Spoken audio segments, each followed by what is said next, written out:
होत असतात. आज जे नियुक्तीपत्र दिले ते मागे तुम्ही बघितलं असेल की बदलापूर, उल्हासनगर या 2 शहराच्या कार्यकर्ते बरखास्त केले होते. त्यानंतर त्यांच्या वरचे पदाधिकारी नेमले होते, खाली विभाग अध्यक्ष वगैरे दिले नव्हते. तर आज उल्हासनगर शहराच्या नियुक्तीपत्रांचं वाटप केलं. मान्य राजसाहेबांनी ते सही करून दिलेले आहेत.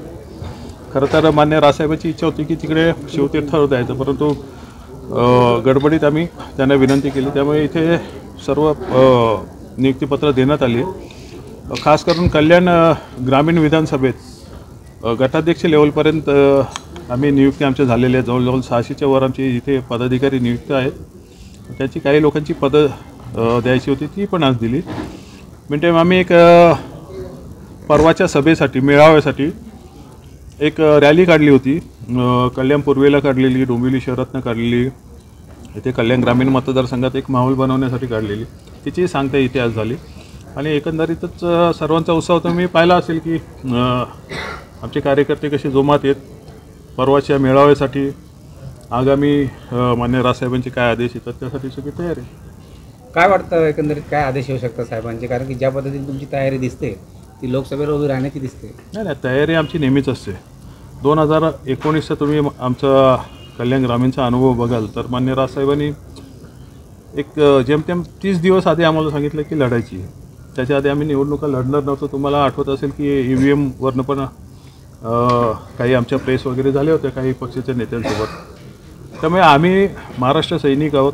सैनिकांनी नेहमी तयार असायलाच पाहिजे. मी स्वतःही लोकसभा 2014ला लढलेलो आहे.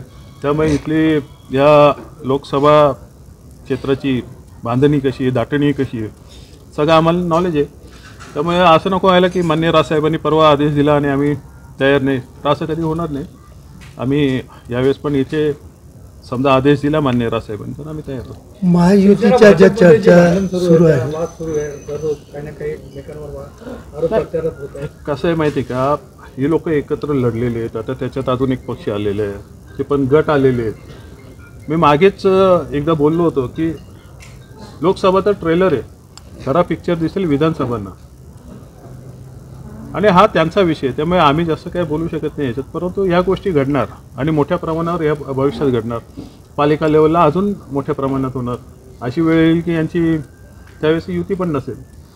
त्यामुळे तो त्यांचा विषय. 2009 मनसेचे जे उमेदवार होते आता ते ठाकरे गटाचे उमेदवार आहेत, त्यांना तुम्ही शुभेच्छा देणार का? नाही, आम्ही बघा आता सध्या इथे आमचा उमेदवार नाही आहे. मान्य राजसाहेबांचे काय करायचं ते आदेश नाही आहेत. त्यामुळे इथे कोणाच्या पाठी जायचं किंवा काय जायचं अजून ते आमचं काही ठरलेलं नाही. परंतु एक नक्की की ज्यांनी आमच्या पक्षाशी गद्दारी केली त्या गद्दारांना आम्ही तरी मदत करणार नाही. आमच्या भावना मान्य राजसाहेबांना आम्ही पोचू. परंतु हा झाला पुढचा विषय.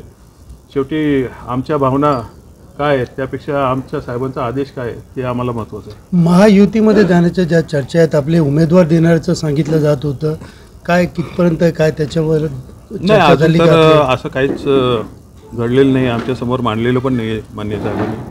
आम्ही विचारणा केली की साहेब पुढची दिशा काय असेल, तर त्यांनी स्पष्टपणे सांगितलं की पाडव्याचा जो मेळावा असतो आमचा 9 तारखेला ते आम्हाला त्याबद्दल दिशा देतील.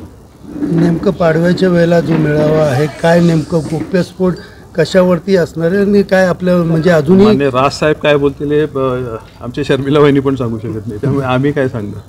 त्यामुळे त्यांना जे काय बोलायचं आहे ते एक गॅरंटी आम्हाला की ते महाराष्ट्र हिताचं बोलतील, मराठी माणसाच्या हिताचं बोलतील आणि ते सर्व महाराष्ट्राला कळेल त्या दिवशी. Okay, thank you. धन्यवाद.